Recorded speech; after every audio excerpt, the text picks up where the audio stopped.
Lord Krishna नमन my all sweet dear student. Lord Krishna नमन to all. प्यारे विद्यार्थियों, हमने सेल चैप्टर के बारे में, सभी ऑर्गेनल्स के बारे में क्रमशः स्टडी किया। आज हम न्यूक्लियस के अंदर पाए जाने वाले न्यूक्लिक एसिड, जिसे आप जानते हैं डीएनए और आरएनए। आप सभी जानते हैं डीएनए एक डबल हेलिकल स्ट्रक्चर है। आज उसके एनालिसिस को भी हम स्टडी करेंगे और इसकी स्ट्रक्चर को समझेंगे कि वो किस किस से मिलके बनती है। ओके, तो ये डीएनए की आपको दो चेन दिखाई दे रही हैं, एक 3 एंड से 5 एंड और एक 5 एंड से 3 एंड। अब यहाँ पर आपको जो एस लिखा हुआ दिखाई दे रहा है, इसे कहते हैं डीऑक्सीराइबोस शुगर, यानी कि डीएनए में कौन सी शुगर पाई जाती है, तो आप बताएंगे डीऑक्सीराइबोस शुगर पाई जाती है। ठीक है, डीएनए में फॉस्फेट्स जुड़े हुए होते हैं इस शुगर से, तथा इस शुगर का दूसरा सिरा जो है नाइट्रोजनस बेस से जुड़ा होता है। जहाँ पर ए है उसे हम कहेंगे एडेनिन। एडेनिन एक डबल रिंग स्ट्रक्चर है। साइटोसिन एक सिंगल रिंग स्ट्रक्चर है। गुआनिन भी एक डबल रिंग स्ट्रक्चर है। थायमीन भी एक सिंगल रिंग स्ट्रक्चर है। तो आप ये चारों क्या थे? एडेनिन, गुआनिन, साइटोसिन, थायमीन, ये चारों बेस थे। ये चारों डीएनए के क्षार थे। क्षार तो जानते ही हो ना, एसिड और बेस आपको चैप्टर पढ़ाया था। तो एसिड में आपने क्या सीखा था कि बेस सॉल्यूशन जो वाटर के साथ H पॉजिटिव आयन देते हैं, है ना, एक्वस मीडियम में H पॉजिटिव आयन देते हैं, उन्हें हम एसिड कहते हैं। एक्वस मीडियम में जो सॉल्यूशन OH नेगेटिव आयन देते हैं, उन्हें हम बेस कहते हैं। तो ये जो बेसिक नेचर है, ये जो बेस है, डीएनए में बेस पाया जाता है। ठीक है, तो डीएनए वैसे तो हेरिडिटरी मटेरियल है, जिसे कहते हैं आनुवांशिक पदार्थ। हेरिडिटरी मटेरियल को क्या कहते हैं? आनुवांशिक पदार्थ। मतलब एक जनरेशन से दूसरे जनरेशन में गुणों को ट्रांसफ़र करने का कार्य किसका होता है? डीएनए का होता है। जैसे हम कहें कि मेरे प्यारे स्टूडेंट्स के जो हेयर हैं वो ब्लैक हैं, तो आप कहेंगे कि सर मेरे हेयर ब्लैक इसलिए हैं क्योंकि मेरी मॉम के भी हेयर कैसे हैं? ब्लैक हैं, और मेरे डैड के भी हेयर ब्लैक हैं। ठीक है, अगर किसी स्टूडेंट की आइज ब्राइट हैं, मतलब चमकीली आँखें, जिसे आप कंजी आँखें बोलते हैं, तो ये ब्राइट आई कहाँ से आता है? या तो मॉम की आइज ब्राइट होंगी, या तो डैड की ब्राइट होंगी। और कहीं ना कहीं नेक्स्ट जनरेशन में जब ये करेक्टर डीएनए के द्वारा पहुँचेगा आपकी मतलब जर्म सेल्स के द्वारा, आपको पता है कि मेल्स की टेस्टिस में स्पर्म निकलते हैं, स्पर्म, और फीमेल्स में ओवम निकलते हैं। तो ये स्पर्म और ओवम जब दोनों फ्यूज हो जाते हैं तब बनता है 2x जायगोट। तो कहीं ना कहीं देखें तो नई जनरेशन में जाने के लिए, एक नई जनरेशन बनने के लिए डीएनए बहुत ज़्यादा इम्पोर्टेंट है। डीएनए ही तो जाता है, तभी तो पूरी होल बॉडी का स्ट्रक्चर कैसा। कभी कभी आप बोलते हैं कि देखो मेरी ना नोज़ मेरे मॉम जैसी है, बोलते हो ना।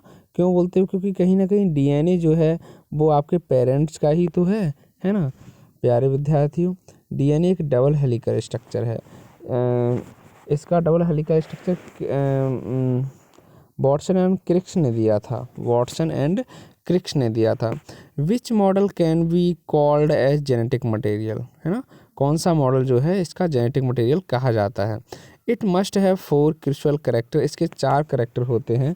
सबसे पहला होता है रेप्लिकेशन, यानी कि डीएनए रेप्लिकेट कर सकता है। डीएनए ही डीएनए को बनाता है। ध्यान रखना, डीएनए से आरएनए बनता है, आरएनए से प्रोटीन बनता है। और मैंने आपको न्यूक्लियस के अंदर बताया था कि जब ये प्रोटीन बनकर न्यूक्लियर पोर से बाहर आता है तो एंडोप्लाज्मिक रेटिकुलम के ऊपर चिपक जाता है। कहाँ चिपक जाता है? एंडोप्लाज्मिक रेटिकुलम के ऊपर आकर चिपक जाता है, जिससे आपकी एंडोप्लाज्मिक रेटिकुलम जो है रफ हो जाती है। मैंने आपको 2 तरह की एंडोप्लाज्मिक रेटिकुलम के बारे में समझाया था, RER और SER। RER का मतलब था रफ एंडोप्लाज्मिक रेटिकुलम, और दूसरी थी SER, जिसे आप कहते हैं स्मूथ एंडोप्लाज्मिक रेटिकुलम। प्यारे विद्यार्थियों, पहला है रेप्लिकेशन। रेप्लिकेशन और रेप्लिकेट होना, डीएनए से डीएनए बनना रेप्लिकेशन कहलाता है। कोई भी आपसे पूछता है what is the replication of DNA, तो आप कहेंगे कि सर डीएनए से डीएनए का बनना रेप्लिकेशन कहलाता है। क्या कहलाता है? डीएनए से डीएनए का बनना क्या कहलाता है? रेप्लिकेशन कहलाता है। स्टोरेज ऑफ इंफॉर्मेशन, अब दूसरा पॉइंट ये क्यों करेक्ट है? आप कहेंगे कि सर डीएनए जो है छोटे छोटे जीन से मिलके बना होता है, छोटे छोटे जीन से मिलके बना होता है। डीएनए जो है छोटे छोटे जीन से मिलके बना होता है, या आप ऐसे बोल सकते हैं कि डीएनए में बहुत सारे जीन होते हैं, डीएनए में बहुत सारे जीन होते हैं। अब आप कहेंगे सर जीन क्या होता है?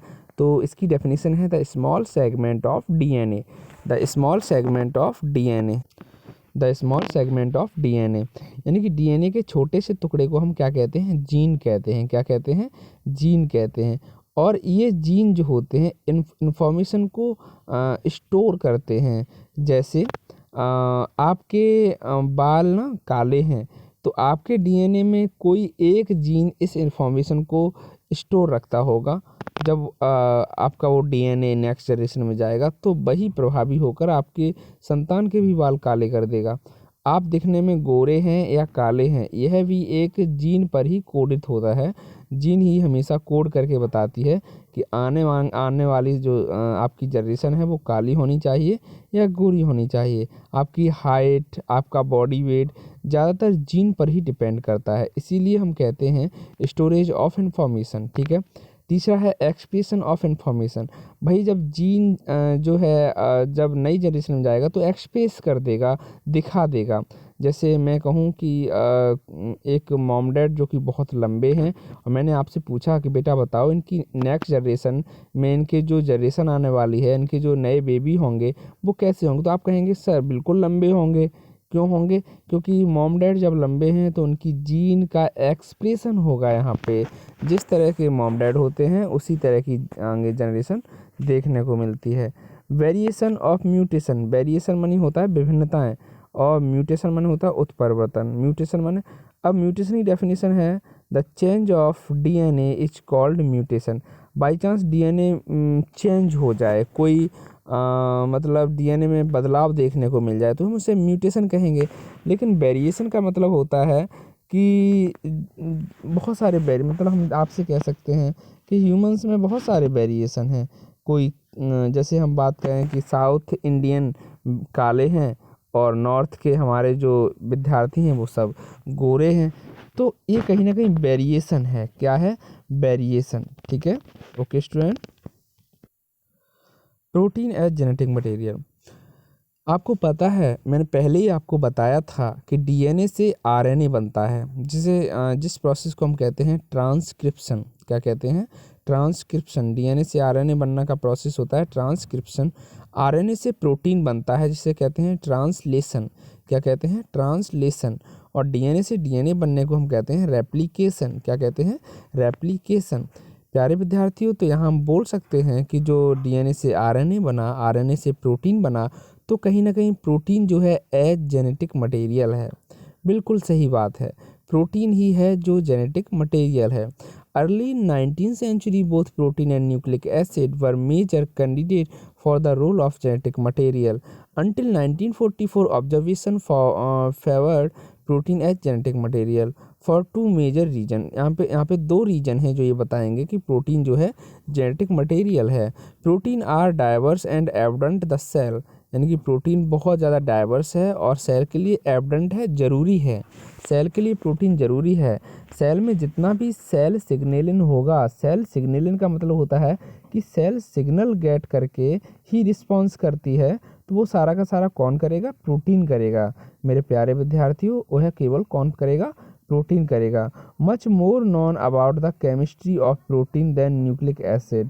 यहाँ पे हमें मतलब न्यूक्लिक एसिड से ज़्यादा किसके बारे में पढ़ना होगा? प्रोटीन के बारे में देखना होगा। Okay student. Dear student, DNA study. DNA was first studied in 1869 by a Swiss chemist Friedrich Miescher. 1869 में पहली बार स्टडी किया था फ्रेडरिक माइस्चर ने। He isolate cell nuclei and derived as acidic substance इन्होंने सेल के न्यूक्लियाई से इसे isolate किया था, ठीक है, और एसिडिक सब्सटेंस को डेरिवेट किया था, मतलब निकाला था। Now known to contain DNA, जिसे आज हम क्या जानते हैं, डीएनए के रूप में जानते हैं। दैट ही कॉल्ड न्यूक्लिन, उन्होंने इसे क्या कहा था, न्यूक्लिन कहा था, इन्होंने इसे न्यूक्लिन कहा था। इन 1910 लिवेन observed that the DNA contain approximately equal amount of four similar molecule called nucleotide। 1910 में लिवेन ने ऑब्जर्व किया कि डीएनए जो है अधिकतर भाग जो है इक्वल अमाउंट में है और इसमें 4 सिमिलर मॉलिक्यूल दिखाई दे रहे हैं, जिसे इन्होंने न्यूक्लियोटाइड कहा। क्या कहा, न्यूक्लियोटाइड। मेरे सभी स्टूडेंट, आप सबको मैं बताना चाहता हूं कि न्यूक्लियोटाइड जो है कहीं ना कहीं डीएनए का एक फॉर्मेशन के लिए रिस्पॉन्सिबल है, ठीक है। In 1940, Irwin Chargaff saw that Levin's proposal was incorrect। 1940 में इरविन चरगफ ने यह दिखाया कि लेवेन का जो प्रपोजल है वो पूरी तरह से गलत है। 1940 में इरविन चारगफ ने यह दिखाया कि लेवेन का प्रपोजल एकदम से गलत है। When he studies that most organisms do not contain precisely equal proportions of 4 nucleotides, जब स्टडी किया गया अधिकतर ऑर्गेनिज्म में, तो डू नॉट कंटेन प्रीसियसली इक्वल, यहाँ पर जो प्रॉपर्टीज देखने को मिली थी न्यूक्लियोटाइड की, हर जगह इक्वल नहीं थी, हर एक का डीएनए अलग था, हर एक का डीएनए कैसा था, अलग था। DNA as genetic material. In 1944 Oswald Avery, Colin MacLeod, Maclyn McCarty, ये जो साइंटिस्ट हैं, studies transforming principle in bacteria, इन्होंने बैक्टीरिया के अंदर ट्रांसफॉर्मिंग प्रिंसिपल यानी कि ट्रांसफॉर्मिंग सिद्धांत की स्टडी किया 1944 में, डीएनए के लिए किया। इन्होंने ये खोजना शुरू किया कि क्या डीएनए एक जेनेटिक मटेरियल है, जेनेटिक मटेरियल है ना। The first direct experiment proof that DNA and not protein, पहली बार एक प्रत्यक्ष रूप से एक्सपेरिमेंट हुआ जिसने प्रूफ किया कि डीएनए जो है प्रोटीन नहीं है। Is the biomolecule responsible for heredity, और यह एक ऐसा बायोमोलिक्यूल है, एक ऐसा जैविक अणु है जो आनुवांशिकता के लिए, हेरिडिटी मीन्स होता है आनुवांशिकता, जो आनुवांशिकता के लिए रिस्पॉन्सिबल है। क्या है, रिस्पॉन्सिबल है। Frederick Griffith a medical officer, एक मेडिकल ऑफिसर भी थे, साइंटिस्ट भी थे। He perform experiment with several different strains of the bacterium streptococcus pneumoniae, इन्होंने स्ट्रेप्टोकोकस निमोनियाई यानी कि निमोनिया को फैलाने वाले वायरस पर, यानी बैक्टीरिया पर इन्होंने अध्ययन किया। क्या किया, अध्ययन किया, और क्या पाया, जब इन्होंने अध्ययन किया स्मूथ कॉलोनी, जिसे कहा गया, इन्होंने नाम दिया IIIS, living IIS violent control, यानी कि यहाँ पर इन्होंने निमोनिया के कुछ बैक्टीरियाज को एक माउस के अंदर, एक चूहे के अंदर इंजेक्ट कर दिया। तो तुम्हें पता है, तो चूहा क्या हुआ, मर गया। क्यों, क्योंकि ये जो बैक्टीरिया थे ये किसके थे, IIS यानी कि स्मूथ कॉलोनी थी, और ये निमोनियाई थे। कैसे थे, निमोनियाई, ठीक है। रफ कॉलोनी का इन्होंने उठाया, रफ कॉलोनी IIR के नाम से इन्होंने इसका नाम दिया, लिविंग IIR एविरुलेंट, ठीक है, पहले था वायरुलेंट, ये था एविरुलेंट, इंजेक्ट कर दिया और माउस मर गया। माउस क्या हुआ, मर गया, है ना। यहाँ पर देखो, living IIR and heated killed IIS, यानी कि लिविंग IIR और हीटिंग किल्ड IIS के साथ इन्होंने इंजेक्ट किया। तो Griffith critical experiment mouse die, यहाँ भी जो चूहा है, माउस है, वो मर गया। Griffith concluded that the heat killed IIS bacteria somehow converted live avirulent IIR cell in virulent IIS cell transformation, यहाँ पर इनका जो ट्रांसफॉर्मेशन का एक्सपेरिमेंट था वो बिल्कुल सफल हुआ। कैसा हो गया, सफल हो गया। इन्हें पता चल गया कि हाँ, डीएनए एक कैसा मटेरियल है? जेनेटिक मटेरियल है। Okay student. Transformations early studies after Frederick Griffith many biologist studies transformation Dawson and his co-worker show that the transformations could occur in vitro। तो सेल के अंदर दो सिचुएशन है, एक विवो एक दूसरी विट्रो। ठीक है, विवो मतलब inside cell, vitro outside cell. ठीक है, सेल के अंदर अगर आप कुछ कर रहे हो तो आप कहोगे विवो सिचुएशन है। विवो कौन सी सिचुएशन है? विवो। और सेल के बाहर है तो विट्रो, सेल से बाहर है तो विट्रो। हाँ, Dawson and his co-worker, Dawson और उसके साथियों ने transformations could occur in vitro, transformation कहाँ देखा? सेल के बाहर। Therefore mice was not necessary, यहाँ पर जो माइस थे, जो चूहे थे, वो बहुत ज़्यादा नेसेसरी नहीं थे। The Avery MacLeod and MC Carty experiments in 1944 after 10 years of work Avery McLeod and MC Carty published their result। इन्होंने 10 साल बाद अपने रिजल्ट छापे। They report that they had obtain the transforming principle in the purified state and it was DNA। 10 साल के बाद इन्होंने बताया कि जो ट्रांसफॉर्मिंग प्रिंसिपल जो आ रहा है जिस अवस्था से, वो प्यूरिफाइड किया गया, इट वाज DNA, यह DNA था। क्या था? यह DNA था। तो कहीं ना कहीं DNA के खोज में एक अहम भूमिका निभाई थी the Avery MacLeod and MC Carty के एक्सपेरिमेंट्स ने। ठीक है स्टूडेंट, यहाँ पर फिर से आपको एक्सपेरिमेंट दिखाया गया है। ठीक है, यहाँ पर भी आप कुछ वर्ड सीख पाएंगे, जैसे सेंट्रीफ्यूगेशन। सेंट्रीफ्यूगेशन एक मशीन होती है। वैसे तो सेंट्रीफ्यूगेशन की दो मशीनें होती हैं, एक तो सेंट्रीफ्यूगेशन होती है, दूसरी अल्ट्रा सेंट्रीफ्यूगेशन होती है। प्यारे विद्यार्थियों, जब भी आप सेल से कुछ निकालेंगे तो ऐसा तो है नहीं कि सेल आपको दिखाई देगी और आप उसको चाकू से काट डालेंगे। सेल तो आँखों से दिखाई भी नहीं देती। अब इतनी छोटी सेल को आप कैसे काटेंगे? तो सीधी सी बात है, इतनी छोटी सेल को आप एंजाइम की हेल्प से काटेंगे। किसकी हेल्प से काटेंगे? एंजाइम की हेल्प से काटेंगे। अब एंजाइम की हेल्प से काटने के लिए अब आप सेल का सेंट्रीफ्यूगेशन करेंगे। जैसे मान लिया आपके पास टेस्ट ट्यूब हैं, आप इसमें सैंपल ले लेंगे। क्या ले लेंगे? सैंपल ले लेंगे। और ये सेंट्रीफ्यूगेशन मशीन मतलब राउंड शेप घूमती है, मतलब इसके अंदर ऐसी स्ट्रक्चर होती है। देखो मैं आपको दिखा रहा हूँ सेंट्रीफ्यूगेशन मशीन। ओके स्टूडेंट, पहले आप देख लीजिए। प्यारे विद्यार्थियों, हम बात कर रहे थे सेंट्रीफ्यूगेशन मशीन की, तो ये आपकी सेंट्रीफ्यूगेशन मशीन है। इसके अंदर आप बहुत सारे टेस्ट ट्यूब फिट कर सकते हैं, आपको दिखाई भी दे रहा होगा। इसके अंदर बहुत सारे टेस्ट ट्यूब आप लगा सकते हैं और ये राउंड शेप में मूव करती है, राउंड शेप घूमती है, हाई स्पीड घूमती है। 1 मिनट में 6000 से 7000 तक राउंड घूमते हुए कभी कभी देखा गया है। ये आपके ऊपर है कि आप कितना तेज़ सेडिमेंटेशन कराना चाहते हैं। भाई जब ये मशीन घूमेगी और आपकी टेस्ट ट्यूब में जो भी भरा हुआ है, मान लिया आपने कोई ब्लड का सैंपल ले लिया, तो ब्लड में जो भारी मतलब हैवी पार्टिकल होंगे वो नीचे बैठ जाएंगे।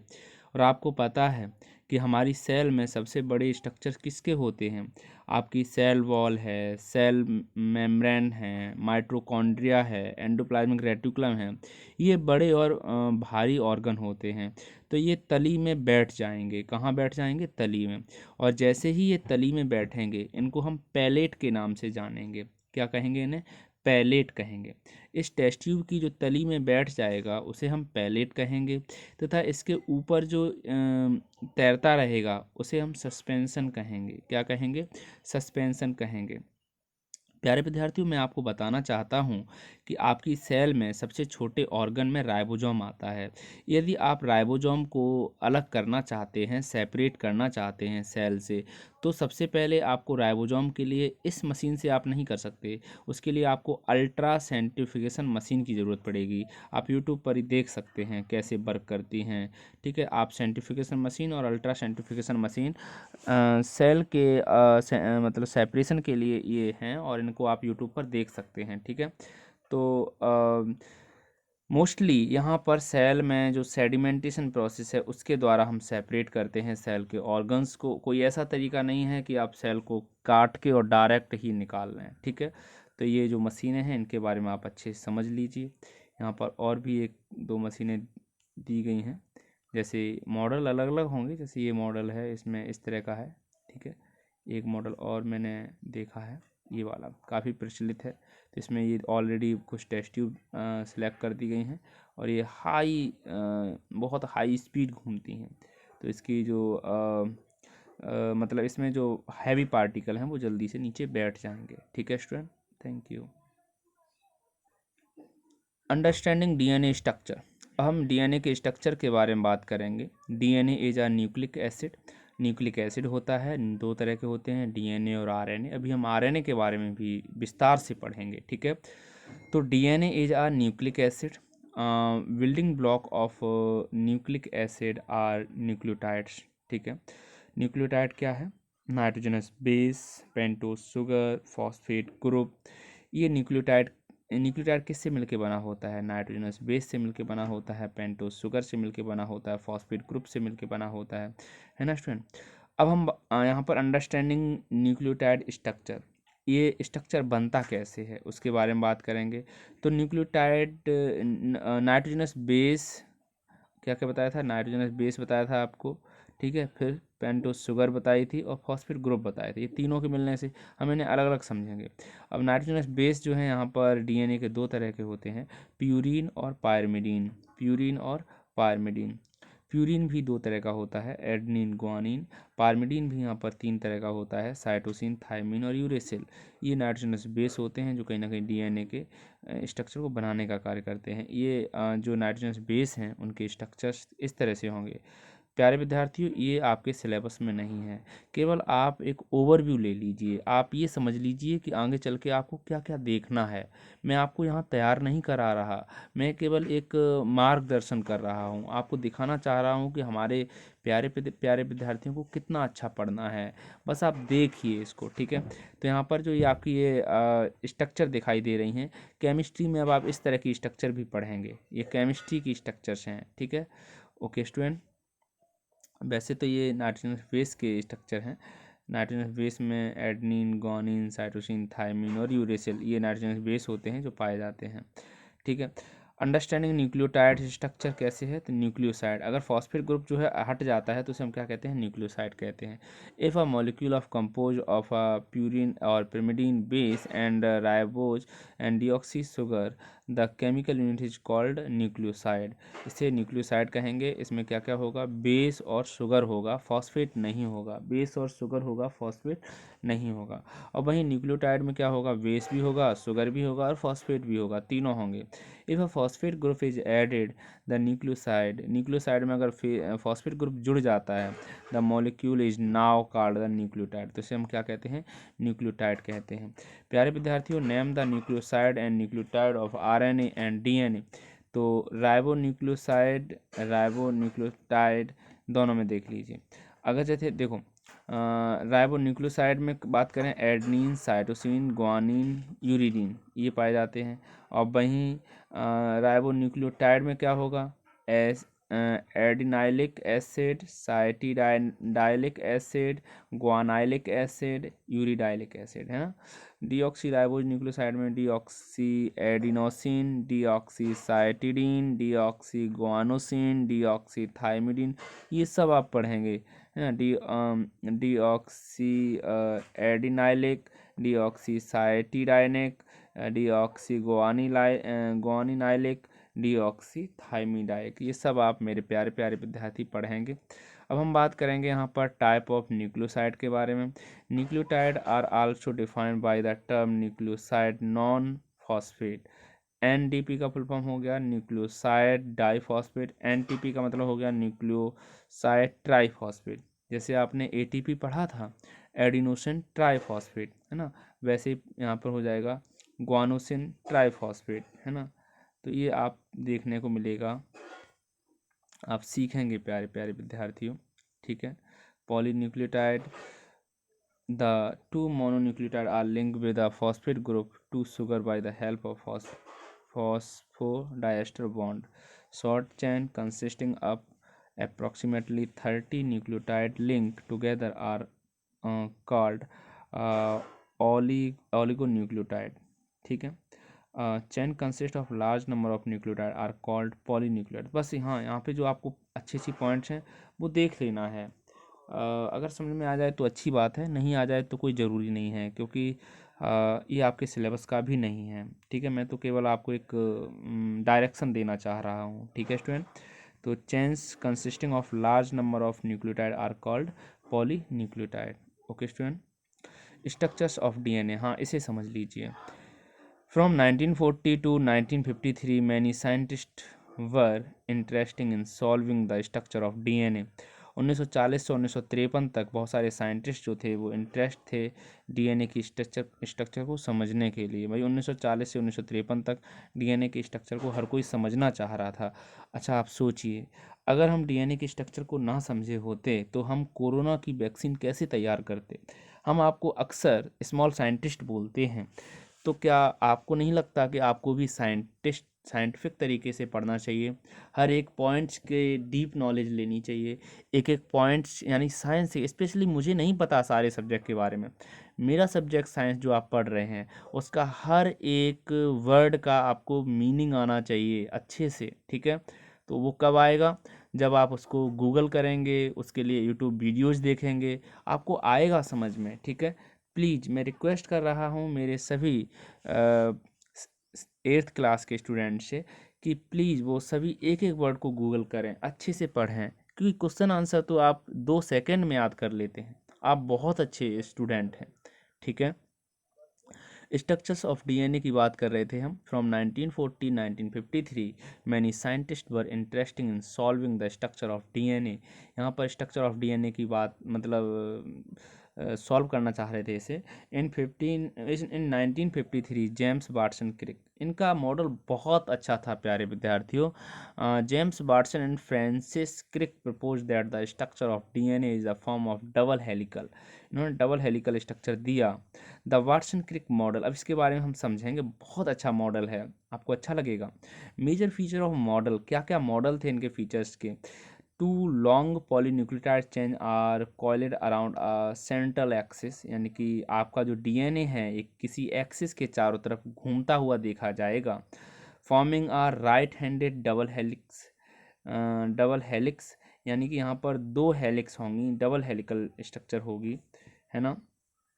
What the chain are anti-parallel, their C to 5 and C to 3 and orientation run in the opposite direction. Nitrogenous base of opposite chain are paired as a result of hydrogen bonding. ठीक है, in DNA only a pair of T and G with C occur. तो प्यारे विद्यार्थियों, ए हमेशा T के साथ दोस्ती करेगा, सी हमेशा जी हमेशा सी के साथ मतलब फ्रेंडशिप करेगा। मतलब ये है क्या, ए माने एडनिन, टी माने थायमिन, ए टी से जुड़ेगा, ए हमेशा टी से जुड़ेगा। सी मतलब जी मान ग्वानिन, सी माने साइटोसिन, ग्वानिन हमेशा साइटोसिन से जुड़ेगा। ये बेस हैं जो अभी थोड़ी देर पहले हमने पढ़े थे। The double helix has a diameters of 20 angstrom, है ना स्टूडेंट। प्यारे विद्यार्थियों, आप वीडियो को रोक कर पीछे से भी देख सकते हैं, आप बार बार वीडियो को देख सकते हैं, क्योंकि हमें यानी कि आपको एक साथ मिलकर मेडिकल के एग्ज़ाम्स क्रैक करने हैं। और चूंकि आप 8th क्लास में हैं, 8th स्टैंडर्ड में हैं, 9th में आप बड़े बड़े कॉलेजों में अप्लाई करेंगे, जैसे कि बहुत सारे जैसे कि BHU बनारस हिंदू विश्वविद्यालय, और भी जैसे कि सैनिक स्कूल में भी हमारे पिछली बार एक स्टूडेंट चला गया था, तो 1-2 स्टूडेंट हमारे कॉलेज का नाम भी रोशन करते हैं। तो आप लोगों को डीप देखना होगा, है ना। देखो, ये आपकी वाटसन और क्रिक के मॉडल का जो है यहाँ पर डीएनए दिखाया गया है। यहाँ आप देख सकते हैं डीएनए एक डबल हेलिकल स्ट्रक्चर है। इनकी जो चौड़ाई है वो 20 एंगस्ट्रॉम है और एक कंप्लीट हेलिक्स की लंबाई 34 एंगस्ट्रॉम है। कितनी है? 34 एंगस्ट्रॉम, यानी 34 एंगस्ट्रॉम है। एंगस्ट्रॉम की वैल्यू होती है 10⁻⁻10, 10⁻⁻10। ठीक है, तो यहाँ पर देखो कितना अच्छा मॉडल आपको दिया गया है। आप चाहो तो इसे बना भी सकते हो प्यारे विद्यार्थियों, आप चाहो तो इसे ड्रॉ कर सकते हो। ठीक है, सेल के ज़्यादातर डायग्राम आप ड्रॉ किया करिए। डिफरेंट बिटवीन डीएनए और आरएनए, बहुत अच्छा पॉइंट। क्या अंतर है डीएनए और आरएनए में? तो डीएनए हमेशा डबल हेलिकल स्ट्रक्चर होती है, जबकि आरएनए सिंगल स्टैंडर्ड होते हैं, एक सिंगल ही स्टैंड पाया जाएगा। डीएनए में पेंटोस शुगर डीऑक्सीराइबोज होती है, यानी कि जो शुगर होती है डीएनए में वो डीऑक्सीराइबोज होती है। डीऑक्सी मतलब इसका जो शुगर है उसका डी यानी कि नंबर 2 वाला जो ऑक्सीजन है वो नहीं देखने को मिलेगा, यहाँ पे हटा हुआ होता है, नहीं होता। यानी कि आप शुगर का फॉर्मूला कभी भी आप गूगल कर लीजिए, शुगर का फॉर्मूला आपको देखने को मिल जाएगा। तो वहाँ पर जो नंबर 2 का कार्बन है वहाँ पर ऑक्सीजन नहीं है। और आरएनए में डीऑक्सीराइबोज शुगर इज प्रेजेंट, यानी कि यहाँ पर ऑक्सीजन है। मतलब कहीं ना कहीं मैं बात कर रहा हूँ शुगर के फॉर्मूले की, उसमें जो कार्बन पर जो ऑक्सीजन जुड़े होते हैं, तो डीऑक्सीराइबोज यानी डीएनए में वो नहीं है ऑक्सीजन और यहाँ पर है, तो इसलिए इसका नाम क्या है, oxyribose sugar is present. Thymine is present, DNA में थायमिन पाया जाता है। आरएनए में थायमिन के स्थान पर यूरेसिल पाया जाता है, यूरेसिल इज प्रेजेंट। यूरेसिल एक, ये दोनों बेस हैं, थायमिन और यूरेसिल दोनों बेस हैं, ठीक है। Genetic material of all the individual except virus, genetic material हर जगह पाया जाएगा वायरस को छोड़कर। Genetic material of some virus, यानी कि ये मतलब जो है कुछ वायरस में जेनेटिक मटेरियल का काम आरएनए करता है ना स्टूडेंट, तो आपको ये बात पता होनी चाहिए। अब हम बात करेंगे टाइप्स ऑफ आरएनए के बारे में कि आरएनए के टाइप क्या हैं, है ना, राइबोज, न्यूक्लिक एसिड। तो आरएनए 2 तरह के होंगे, कौन कौन से, जेनेटिकल और नॉन जेनेटिकल। जेनेटिकल वे होंगे जो जेनेटिक में जाएंगे, आगे जनरेशन में जाएंगे, और नॉन जेनेटिक वे होंगे जो जनरेशन में नहीं जाएंगे लेकिन सेल का बहुत सारा कार्य करेंगे। तो अब हम बात करेंगे नॉन जेनेटिक की। हम जेनेटिक की बात करेंगे ही नहीं क्योंकि वो एक्सेप्शन है, वो बहुत कम पाए जाते हैं। हम बात करेंगे नॉन जेनेटिक आरएनए। जेनेटिक माने जो जनरेशन में नहीं जाते, मतलब जो स्पेशली जनरेटिव मतलब नहीं होते। तो यहाँ पर आरएनए 3 तरह के होंगे। RNA means ribosomal RNA, mRNA means messenger RNA, tRNA means transverse RNA, ठीक है।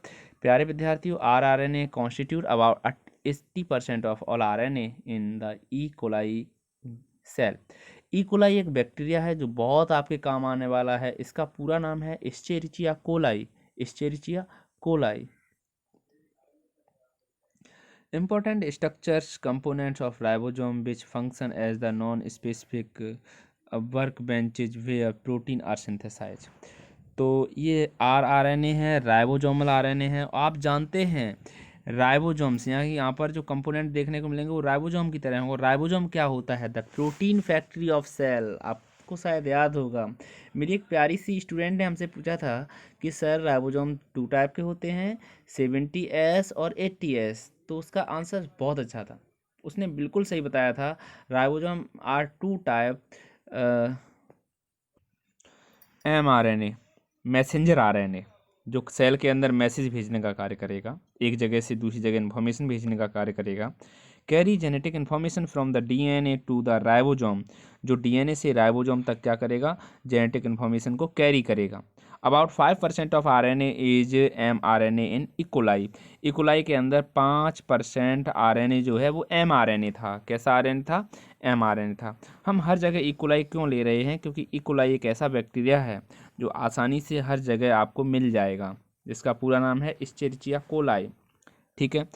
टीआरएनए ट्रांसफर आरएनए जो कहीं ना कहीं ट्रांसफर करने का कार्य करेगा। Carry amino acid to ribosome during translation, यानी कि यह अमाइनो एसिड को राइबोसोम तक ले जाएगा ट्रांसलेशन के दौरान। ट्रांसलेशन उस प्रोसेस को कहते हैं जिसमें आरएनए से प्रोटीन बनता है, जिसमें आरएनए से क्या बनता है, प्रोटीन बनता है। मैं आपको पहले ही बता चुका हूँ कि डीएनए से आरएनए बनना ट्रांसक्रिप्शन होता है, आरएनए से प्रोटीन का बनना ट्रांसलेशन होता है, और अगर डीएनए से डीएनए बनता है तो उसे हम रेप्लिकेशन कहते हैं। क्या कहते हैं, रेप्लिकेशन कहते हैं। प्यारे विद्यार्थियों, डीनेचर यानी कि डीनेचुरेशन एंड रीनेचुरेशन, ये दोनों ही पॉइंट बहुत अच्छे हैं प्यारे विद्यार्थियों। देखिए यहाँ पे न्यूक्लिक एसिड तो आप जानते ही हैं, डीएनए और आरएनए। डीनेचर माने हो जाना, मतलब ये टूट जाना, इसके अंदर जो हाइड्रोजन बॉन्डिंग होती है ना वो टूट जाती है। जैसे ये फोल्डेड होते हैं ना, ये सीधे सीधे हो जाते हैं, ये दोनों स्टैंड अलग अलग हो जाते हैं। और रीनेचर यानी कि पहले की तरह अपनी पूर्व अवस्था में आ जाना, इसे हम कहते हैं रीनेचर, ये रीनेचुरेशन। क्या कहते हैं, रीनेचुरेशन। तो आप अब समझिए क्या लिखा हुआ है उस पर। हीट और other stress can cause a complex molecule like DNA to denature. अगर हम हीट करते हैं या कोई और स्ट्रेस देते हैं, कोई दबाव बनाते हैं, तो आपका जो डीएनए है वो डीनेचर हो जाता है, यानी कि दोनों स्टैंड टूट जाते हैं और एक सिंगल स्टैंड अलग हो जाता है, दूसरा अलग हो जाता है। DNA loss its function due to unfoldings of its three dimensional structure. फिर डीएनए अपना फंक्शन करना खो देता है, मतलब जब यह डीनेचर हो जाएगा तो अब पहले की तरह कार्य नहीं कर पाएगा। अब यह डीएनए से आरएनए भी नहीं बना पाएगा, आरएनए से प्रोटीन भी नहीं बना पाएगा, सेल के अंदर जेनेटिक इन्फॉर्मेशन या जेनेटिक मटेरियल का कार्य भी उस समय नहीं कर पाएगा जब वह डीनेचर हो जाएगा। ठीक है। The hydrogen bonding of the duplex double standard structure break, यानी कि हाइड्रोजन बॉन्डिंग जो होती है यहाँ, इन दोनों की जो बॉन्डिंग होती है, यानी कि दोनों ही स्टैंड एक बॉन्ड के द्वारा बंधे हुए होते हैं, ये ब्रेक हो जाता है। डबल बॉन्ड क्या हो जाता है? ब्रेक हो जाता है। द हेलिक्स अनवाइंड्स, और जो हेलिक्स होता है ये अनवाइंड हो जाता है। एंड द स्टैंड सेपरेट, और दोनों ही स्टैंड कैसे हो जाते हैं? सेपरेट हो जाते हैं। The viscosity of DNA decrease, और डीएनए की विस्कोसिटी यहाँ पर घट जाती है। इंक्रीज मीन्स होता है बढ़ना और डिक्रीज मीन्स होता है घटना। यहाँ विस्कोसिटी जो होती है वो कैसी हो जाती है? घट जाती है। यूवी यानी कि अल्ट्रावायलेट रेज एब्सॉर्प्शन इंक्रीज, यानी कि यह अल्ट्रावायलेट रेज को ज़्यादा से ज़्यादा इंक्रीज करना स्टार्ट कर देता है। भाई डीएनए जो होता है वो भी तो यूवी रेज को मतलब एब्जॉर्ब करता है, तो यूवी एब्जॉर्प्शन इंक्रीज यानी कि अल्ट्रावायलेट रेज को ज़्यादा से ज़्यादा यह क्या करने लगता है? एब्सॉर्ब करने लगता है। If DNA that has been denature thermally is cooled slowly, random